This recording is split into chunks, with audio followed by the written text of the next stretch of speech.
Adversity is a part of life. Adversity, none of us are immune to experiencing adversity in our lifetimes.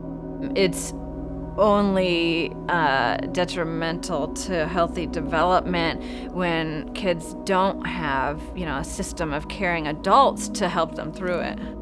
Kids having to deal with things and navigate things without help that their brains and bodies aren't equipped yet to face.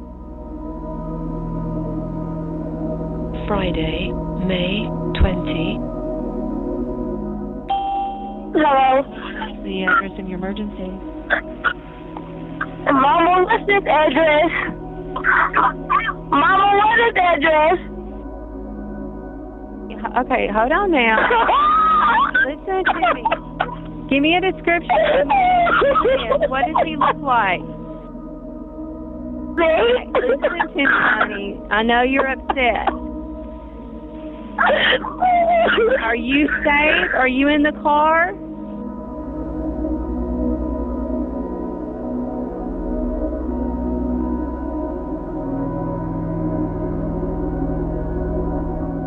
Once the officer finds out that there were children involved, they include that information into the report. The reports are reviewed. Then that information goes to the responsible person here, who's the point of contact. They would actually get in touch with that school.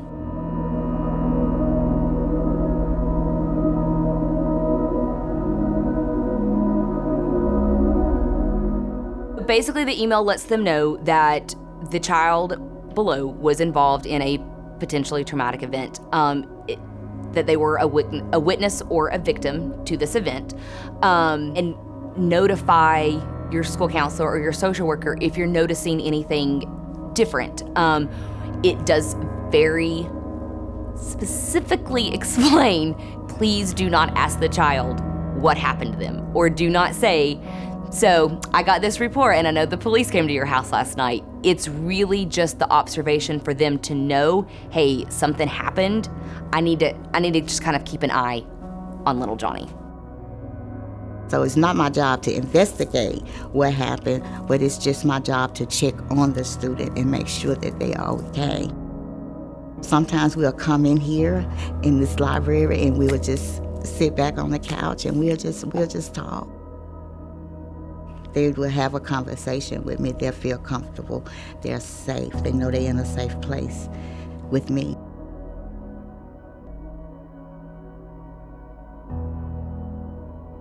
On average, there's at least 10 to 15 a day.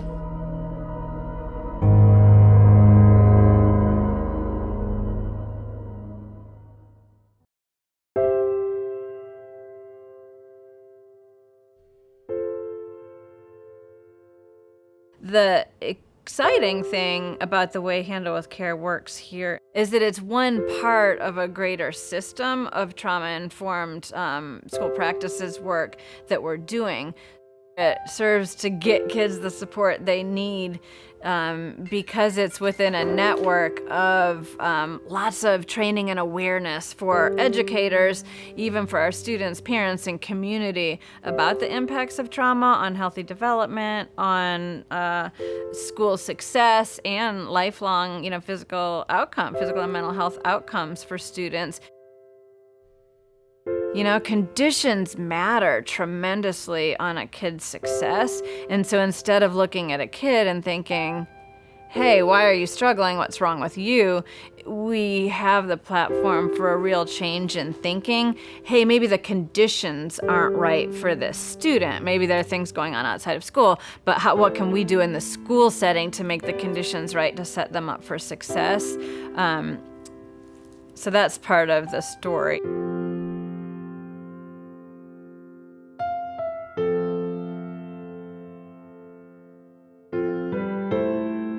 Just say, for instance, if a student I have checked in with, and I know definitely something has happened, I would go as far as doing a home visit, because it may not be, it may be something else still going on, And I feel like I need to at least make that connection.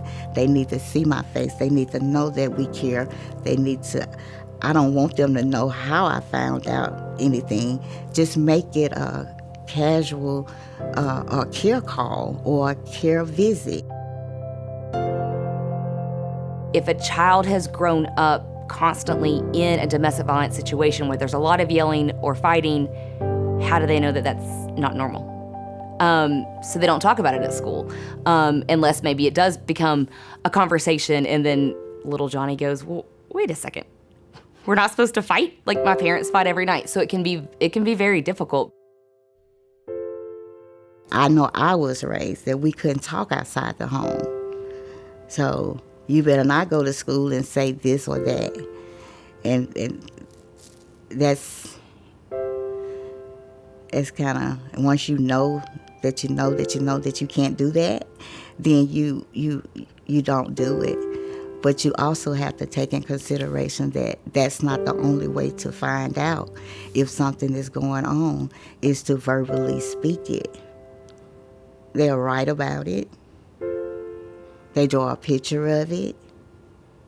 And it don't even have to be the behavior change. It can come out in a story.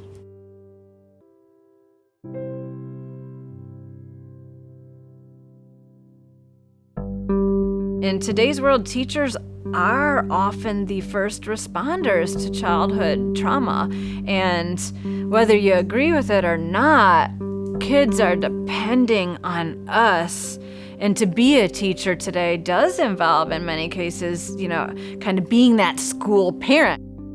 It really takes a village. And I think, yes, there are some teachers that initially push back and say, well, I didn't get in this work because I want to do all this, social emotional stuff. I did this because I love math and I want to impart that love for math on my students. And so we have a way to reach those teachers. That's where we really talk about the brain science and show the importance of, healthy brain development and the role of conditions or life experiences on brain development, and how even if it's just math that you care about, you've got to care about this too, because emotions are the fast lane to the brain. We don't want to stigmatize that child. On the Handle with Care, so it's if they're a victim or a witness. So that doesn't mean that their family or that their mom or their dad or their caregiver was the one who caused the incident. They could have been at a friend's house. They could have, it doesn't automatically mean that it was that child's caregiver.